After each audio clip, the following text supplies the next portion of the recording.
Welcome to Kung Fu Havoc number 2. We're going to talk martial arts, shall we? Alright, so as you guys know, I follow McDojo Life all the time.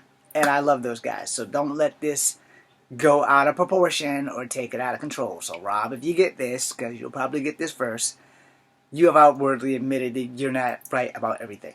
Cool. And I respect that. And I respect you. So please don't take this video out of context on what I'm going to say on this video. So yesterday I watched an episode of McDojo Life, and there are a few things that Rob and I will never agree on. Period. So you guys need to understand that before this video goes caca. The first thing that we ain't ever going to agree on is pressure points. Because I personally know that they do work. I use them on people all the time. Same thing with grappling techniques, because it also depends on the martial art in which you studied, which will teach you grappling and pressure points and stuff like that. I took Kempo. I took Kung Fu. And most of the Kung Fu is Gung Fu, Wushu, and Wing Chun.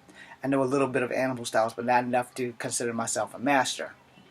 Now, size not mattering. This is something Rob and I will never agree on. But Rob is also 6'2", 6'3", somewhere in there, where I'm 5'3". And he probably hasn't seen 5'3" since he was like 11 years old. I'm never going to see 6'3". So from a Napoleon complex point of view, because everybody thinks that I have Napoleon complex, but I don't. What I actually have is David killed Goliath with one blow, and David was a much smaller man than Goliath. So here's that thing about your weight, your size, and your skill. Because those are three factors that do matter to a certain degree. Size doesn't matter. Skill, experience, strength, your toughness. Those are the things that really, really count. Alright? And the reason why I say that, because I was in the Army, and there were drill sergeants that were 5'2". They can mop the floor with anybody 6 foot easily. So there were drill sergeants that were 6 foot. They can mop the floor with anybody easily. So size, and I guess maybe it's my Army thinking, size doesn't matter. Because in the Army, I'm 5'3". I seen soldiers that were 5'2", 5'1", and they were male. I seen female soldiers that was 5'8" and 5'9" and stuff. They were officers, and I got to have to do push-ups because I didn't salute them, or something I did wrong, or either I did salute them and I wound up doing push-ups. But I did that with men officers too, and wound up doing push-ups. Hell, I had to do push-ups for a fracking warrant officer that I failed to salute because I didn't know if we were supposed to salute them while we were in civilian gear and we were at the post office or not. So I failed to salute, but so did my other guys. But he just looked at me, dropped and gave me 20, and I dropped and gave him 20. No, wasn't a big deal. But you know, knowledge is power, which is the most important thing about a fighter. So now let's get into this. Alright, so here's how this works. I have never been in a professional tournament fight, because that's a fight that has rules and things that you have to follow. I've been fighting on the street since I was 6 years old. If you guys don't know my history, let me explain that to you really, really quickly. A few of my unnamed uncles, when I was a kid, used to drag me out of the house and make me fight kids in the street, from the age of 6 to the age of 12. Now, whether you choose to believe that or not, that's on you. I can't take a time machine and go back and film all that shit, because, you know, they don't see it, it doesn't count. But if you ask the people who asses I whooped, they will tell you a whole different story. Don't fuck with James. That would be the story. Or in any case, it was don't fuck with Jonah. But anyway, here's how this thing works. I've been in a lot of fucking street fights. The last street fight I had, I was probably 15. Until we moved over here when I was 16. And I choked a dude out 3 times in the fucking park. Then nobody bothered me for a long time. I've got a lot of school bullies that I owe ass whoopings to. But the problem is, in martial arts, they teach you that you don't start fights, you finish them. But the problem is, if no one puts their hands on you, you kind of can't really fight them, because then that's assault. So, in the 11th grade, I did tell you guys this story before, if you're here, if you've been here before, and I had a teacher who let these guys pick on me from September to May, until I brought my nunchucks to school, and then she sent me to the office. But that was because I was mixed, and all the other kids were black, and they would blow spitballs and throw shit in my hair and all kinds of other shit. So yeah, I've had a whole bunch of school bullying, but I've been bullied from kindergarten to college. But the thing is about being bullies is bullies don't want to go fisticuffs because most bullies can't fight. All right, or they can't fight by themselves. They always tend to work in packs. All right, I've been jumped before, and I won that too. But that was on my job, and one of my co-workers sit there and watch the whole thing. So yeah, and I've told you guys that story before too. And also, for the record, they were 5'8". Now, and so it was kind of fun to whoop up on guys bigger than me. And the guy that watched, my ginger friend who was working with me, his name was Chris, who didn't think I knew martial arts until that day, found out, oh, James, you're a certified badass. You fucked up 2 guys. Technically, I only fucked up 1. But if that's what he wanted to see, that's what he saw. But it was 2 guys that was attacking me because one was talking shit when the other one grabbed me. And then I fucked him up. And I almost fucked up his girlfriend because she got in the way. I don't know how the hell she did it, but she got in the way. She was fast. Anyway, she saved that motherfucker's life. And after that, nobody ever really fucked with me again. Now, later in life, I would do some sparring matches. And the one person that got away was the guy that hit me in the face when I was trapped in a seatbelt in a stolen car that my cousin stole. It belonged to the guy who hit me in the face. And I didn't go to jail. And he broke my glasses. Cut my eye. So other than that, haven't been in a fight in a long time. Doesn't mean I can't fight. It just means that you probably don't want to fuck with me. So, size. Size in a fight ain't never been a factor in a real fight. Not in a street fight. Now, when you have these weight classes, if you look at the heights on these weight class guys, that shit is like, all right, you got a guy who's 200 pounds. Both of them 5'8". Every bit of muscle. One got a longer arm. Got a longer arm, so he's got an easier reach. He's got an easier time tagging the other guy. Other guy doesn't have a long reach. He's got short, stubby legs, but his legs is powerful. If he has been trained right, it's more than likely the guy with the longer arms is going to have a fight on his hands. And this is how fighting works, yo. Experience is the most important thing that you will ever have in a fight. It's not your size, it's not your strength. It's your experience and how much of a whooping you can take versus how much of a whooping you can give. Because if you can take a beating, then you can give a beating. But you just got to be able to get through this guy's defenses to do the shit. Because in real fights, this is how it works. I hit you, you hit me. One of us going to hit the ground eventually. It's just that simple. My size ain't never been a factor for me. And I'm 5'3". Everyone that's ever fought has been 5'8" or better, and they ain't never came back for a second round. Alright? And even my friends who are bigger than me, they know, hey, look, James does not stay down. If he stays down, you have to kill him to keep him down. Ain't done. Now, why did I bring this up? So yesterday, I did watch McDojo Life, and somebody said something about size mattering. And I totally disagree. Which Rob totally disagrees with me and said that size does matter, but it's not the only thing that matters. Alright, I understand where he's coming from. But he didn't understand where I'm coming from because of our height differential. Rob has had a lot of professional fights for sports, karate, or whatever that he does. Y'all know his story. He's a good guy. I have only had street fights. Nothing more, nothing less. There are no rules in a street fight. So people will ask you, in life, is it better to be an athlete that gets professionally paid to fight versus a guy who fights in the streets? I'm going to be honest. Hell yeah, it's better to be that athlete that gets paid to fight versus being me who doesn't have $1 for whooping the people's asses in the streets. You don't get paid in street fights. You survive street fights. That's what that shit is. You survive street fights. So the thing about fighting in competition versus fighting in the streets, you guys are trying to murder each other. I'm sorry. I'm going to be honest. If I'm getting a fight with you in the streets, I got one mission, and that's survive at all costs. And that means if I got to break your elbows and your kneecaps and your neck, that's what I'm going to do. Providing that I can get past your defenses to do that. And as any video I've told you in all my videos, you stick with basic shit. Tornado kicks, all that shit. No, you're not going to get the chance to do that shit. You can get lucky if you're fighting someone who has no fighting experience. That's just all talking. Big burly muscles and shit, because a person who doesn't know how to work their body is just a target. I'm sorry, y'all might not like that shit, but they're just a fucking target. They're a fucking target. You can be big and husky and tough and can't fight your way out of wet paper bag. I've bumped into those guys. I've beat those guys. So, hold on.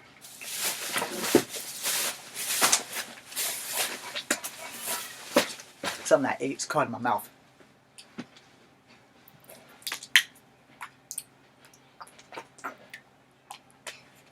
This has been happening to me a lot lately. But anyway,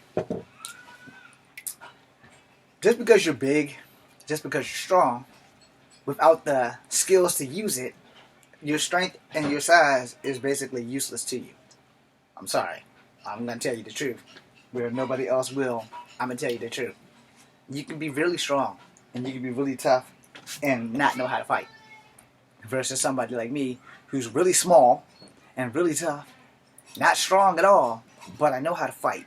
I know how my body works. I tell you these things in these videos for reasons. I tell you the small differences between karate and kung fu because it's really a small difference. A front kick is a front kick no matter what skill you take. You know, if you're learning Muay Thai, it's still a front kick. Front knee is a front knee. It's just named something different no matter what skill you take.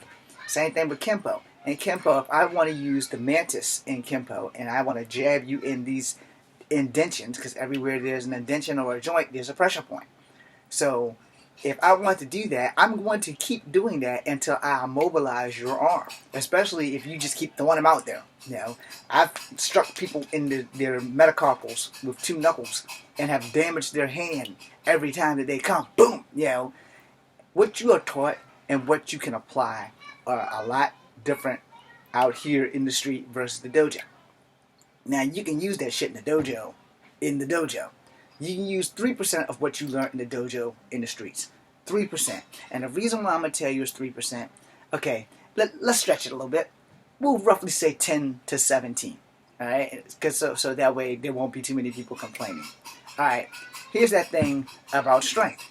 If you were bigger than me, I'm already assuming that you are stronger than me because I don't know any 200-pound weaklings. But if they're out there, it'll be my luck to find them. And you know, there are a lot of people who have size but don't know how to use their size. So you can be strong and you can be big and still get your ass beat by somebody as small as Pee Wee Herman like me. Now, because I'm exceptionally skinny. I'm probably smaller than Pee Wee Herman. Shout out to Pee Wee Herman. Anyway, what you know about the human body and what you know about a fight will help you win the fight. What you know about doing a tornado kick and stuff. Here's my thing on that. Fancy shit, great practice. Great practice, because then you know you actually can do it. Flashy shit, you know, you got to get really lucky in a street fight to do flashy shit. Doing the flashy shit in the UFC, again, you got to get really lucky. And a lot of people, they underestimate their opponent as soon as that bell ring in the UFC. Which why if somebody does a spinning back kick or a jumping spinning kick and they connect, it's because the asshole that came right at him never thought that shit would work. Alright? And the asshole doing the spinning kick also never thought that shit would work. And he just got pretty goddamn lucky. And then now everybody who's watching his fights are like, okay, this motherfucker's willing to take a chance and pull off some crazy shit. I need to be ready for crazy shit when I get in the ring with him. When you are a fighter, this works for boxing, this works for martial arts, this works for everything when you are a fighter. You are a wrestler. I'm going to tell you this, and you're either going to give me the finger, or you're going to do what the fuck I say. Study your enemy. For you novice, for you first-time fighters, no. For you first-time fighters, they tell you this when you play football. You study that other team. You study all their moves because you can't get their playbook. But can you? Yes, you can get their playbook. You know why you get their playbook? Because you watch videos of them taking the field and you watch them running their drills.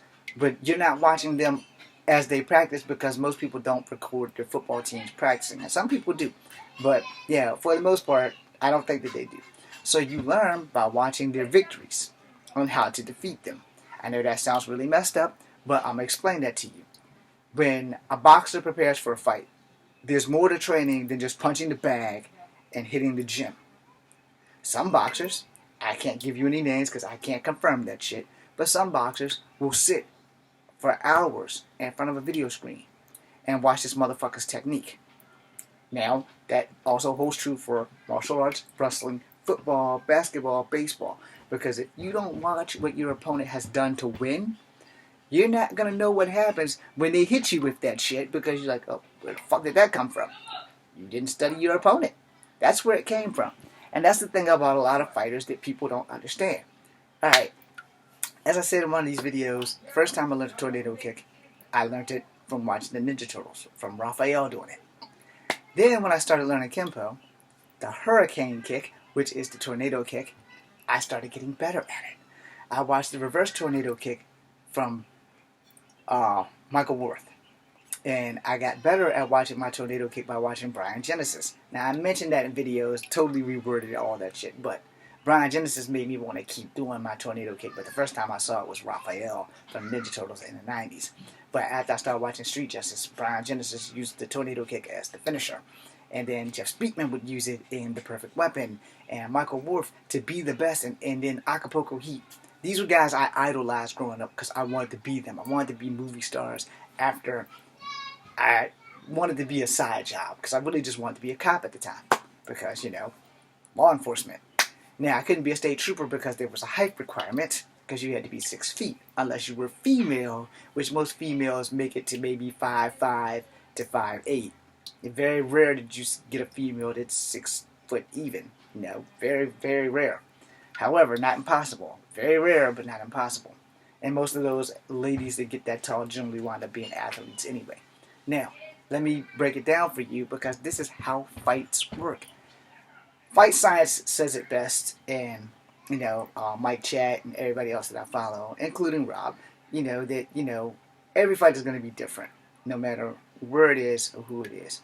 Now, if you follow Fight Science, they generally do street fighting scenarios. So if you want to know about street fighting, I'm going to point you in the direction that you need to go. Besides myself, Fight Science does these unexpected street scenarios and how people get knocked out or killed in a street fight by the fight hit that they didn't see coming, which is true, which is why your situational awareness needs to always be aware of what's going on the fuck around you.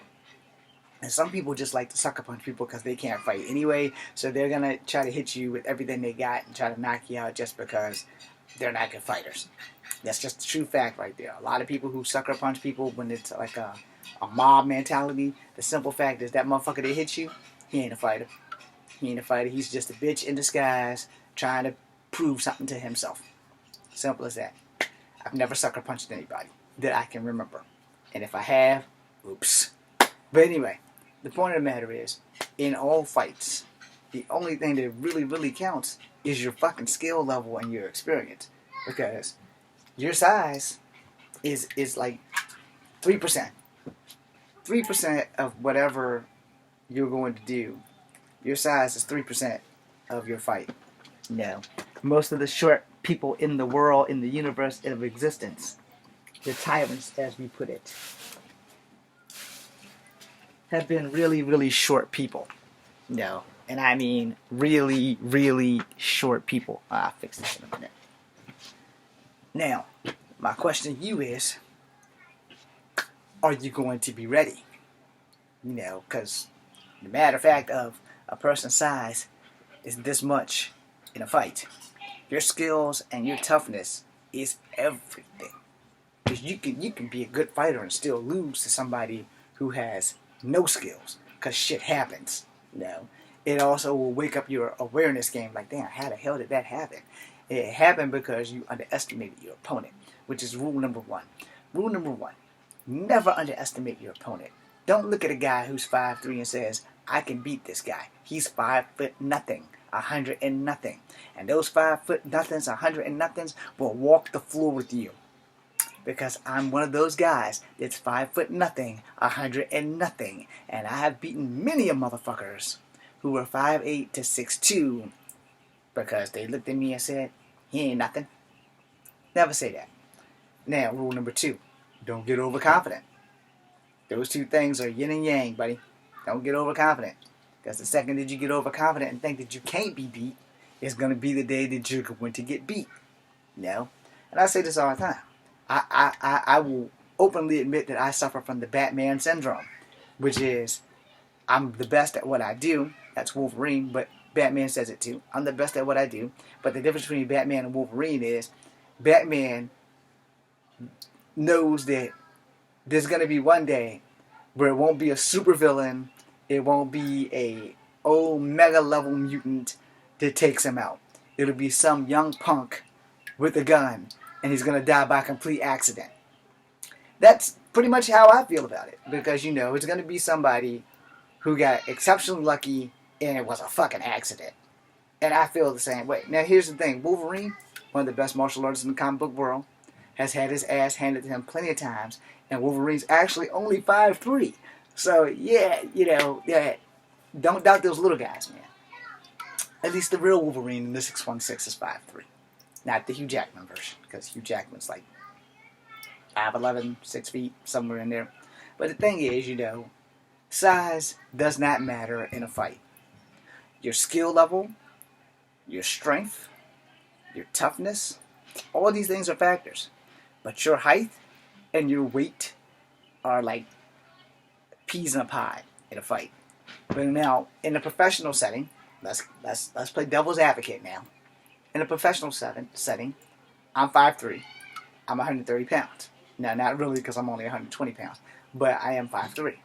They're going to put me in the 120 to 130 pound weight class. Or it's going to be 120 to 125. You know, kind of like 205 live in WWE. They're going to put me in the lightest weight or the fathom weight. So they'll be like, all right, well, so 120 is the highest fathom weight, and everybody else is 115.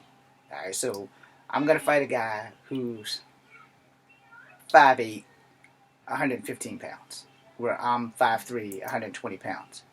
This scenario looks bad already, right? It looks like there's no chance in hell that I'm going to win this fight. All right? Let me explain what I got going against me. I got a hip replacement. That's going against me. This guy already knows that. We've already had our little picture together and all that shit. This guy's talking mad shit about how he's going to whoop my ass. And he's 5'8". But he's only 120 pounds. You know? He's got a record of 5 wins and no losses. I'm 0-0-0 because it's my first fight. It's an amateur fight, and everybody's going for the champion. So I got his size, his record, his reach, and he has the crowd on his side. I got nothing. I'm a newbie coming into this bitch. The chances of me winning are slim. Now, here's where he's got going against him. I'm a relatively unknown. Never been in a fight. And he's got reach. Alright? Now, he got mad ring experience where I'm a newbie. I don't know the rules of the cage all the way through. Which they explain to you in the locker room. No eye gouging. No hitting in the testicles. No purposeful breaks. In other words, motherfucker got tapped. I can't purposely break his arm or his leg or shit like that. And he's probably been told the same thing so many times that he just nods his head and go. And I'm going to have to listen to the instructions like 4 or 5 more times to get shit right. So, now, he's 5 wins, no losses. He's 5'8". He's got longer arms and longer legs.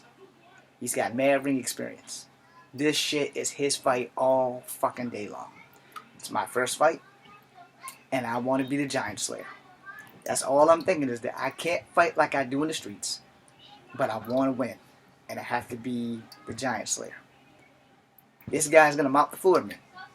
If I think like that, he's going to mop the floor with me.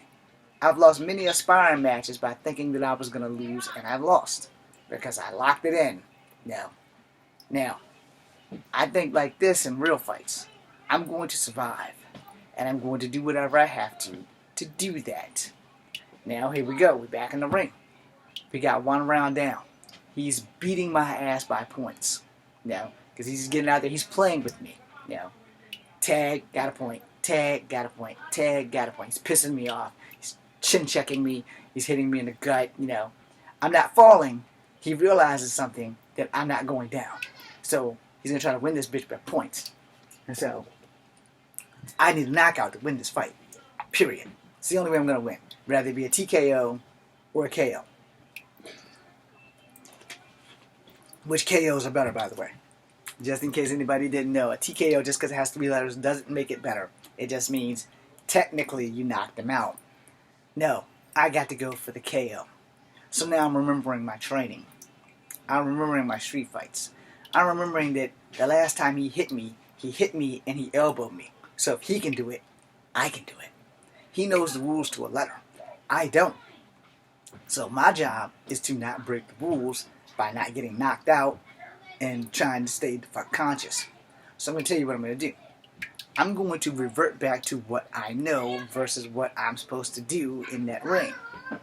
Now, I'm probably going to lose this fight, straight up and down, because I'm going to probably do something illegal. Now, I'm not going to poke him in the eye, but I'm probably going to punch him in the throat, which is illegal. But that'll probably be the first thing I'll do, because I'm going to remember that I was a street fighter before I was in the UFC. And so I'm going to punch him in the fucking throat. He's going to go down, and the bell's going to ring. He's going to go down like this, and I'm going to stand there and not realize what I have done, because it does happen in a fight. You do not realize sometimes when that adrenaline is pumping and everybody's swinging for the fences, you don't always see your target.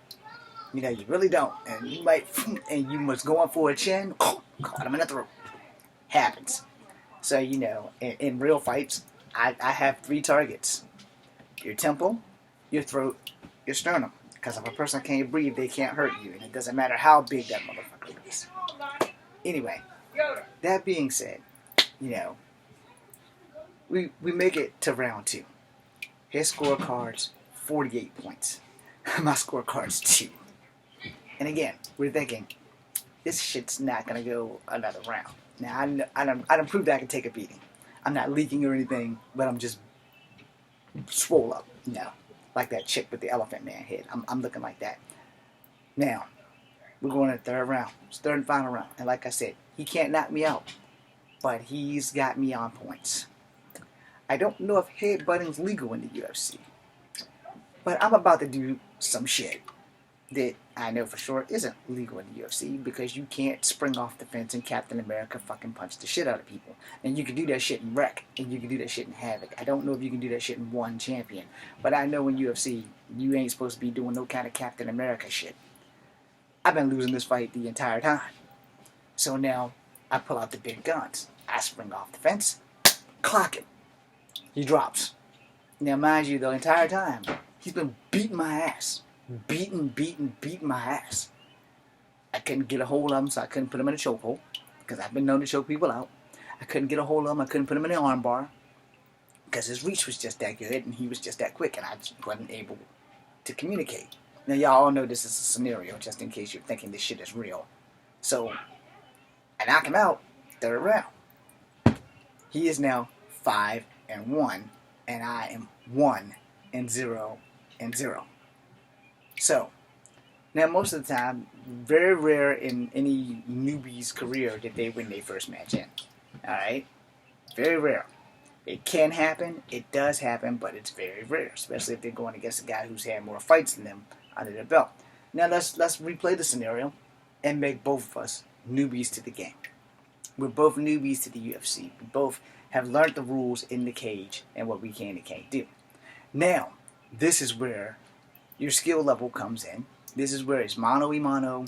You're both 0, 0, and 0 on your cards. So, how does this work? When that bell rings, whoever gets the knockout with the most points wins the fight. It's just that simple. I'm going in there with one thing in mind.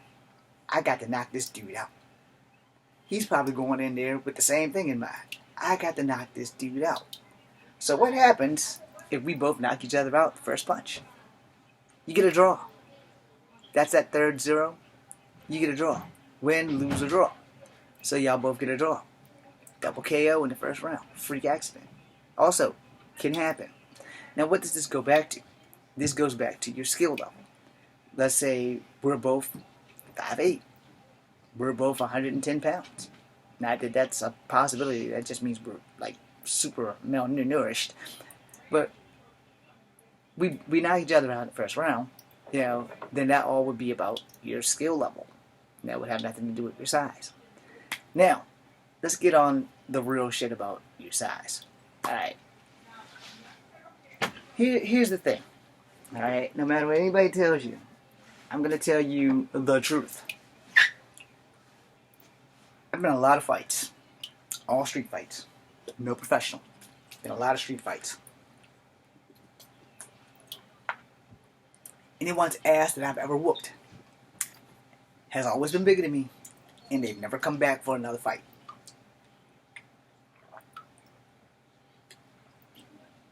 They may have wanted to, but for some of us humans, excuse me, one ass whooping is enough. And I have a policy. The bigger you are, the harder I get to hit you. And that's one thing that I've always told people, the bigger you are, it works in my favor. And they all laugh and they smile like, how you figure that? I said, because I don't have to hold back. It's just that simple. I don't have to hold back. And people will be like, what the fuck does that mean? And I said, well, when that fight starts, you're going to find out just exactly what it means.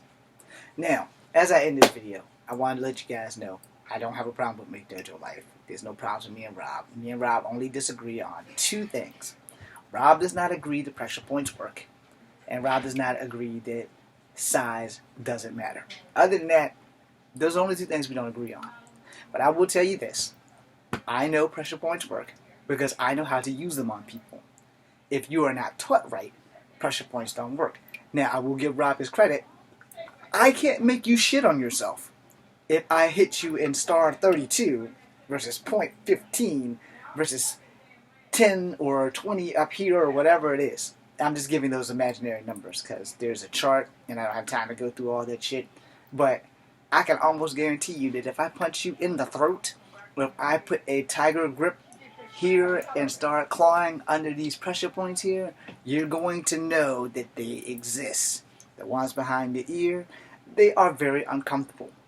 And they can stop you if you are hit right and if you are taught right and if you use pressure points accurately, like in Kempo, it's a whole different ball game when you're fighting someone who actually knows how pressure points work versus how they don't. And a side note, I've also had pressure points used on me in a sparring match by my bro, Eric Chen, when we made the movie Fallen Dragons. Now, when we were sparring in shoes, his pressure points didn't work on my feet, and I couldn't figure out why the fuck he kept trying to stomp in between my toe and my foot, and I couldn't figure it out. So when he said, let's spar without our shoes on, and Eric's Chinese, so I was like, okay, I didn't believe this shit was gonna work, but he jammed my foot up with pressure points. So pressure points do work. It's just who's taught how to use them is what makes them work. Alright? So, they're, experience, man. I lost that sparring match with Eric just because I couldn't unlock my fucking toes. And my toes were jammed. And had we been in shoes, Eric would have been mine all day. But every time I throw a kick, yep. And if it wasn't with his hand, it was with his foot. And he locked my feet up. So they basically were useless. I couldn't stand and I couldn't unpop my toes out of place. So, I know for a fact pressure points do work. Alright? Not only have I used them, but I've had them used on me. So pressure points do work. As far as size, Eric's a big boy. Solid. And he's 5'8". Just like my boy Adrian Cal. Shout out to Adrian Cal. Those two are my bros, man. And yes, they're Chinese. But, you don't want to fuck with them. They will fuck you up. Anyway, that being said, pressure points work. So don't let anybody tell you that they don't. They do work. It's just it depends on who's using them on you. That's just experience right there. But for street fights, you won't get the chance to actually use them. But you can break an elbow and a knee easily than in controlled environment competitions. Alright? And accidents do happen in controlled environments competitions. Just ask wrestlers. They get fucked up all the time. They're not supposed to get fucked up, but shit happens. That being said, this is Kung Fu Havoc number 2. Be seeing you.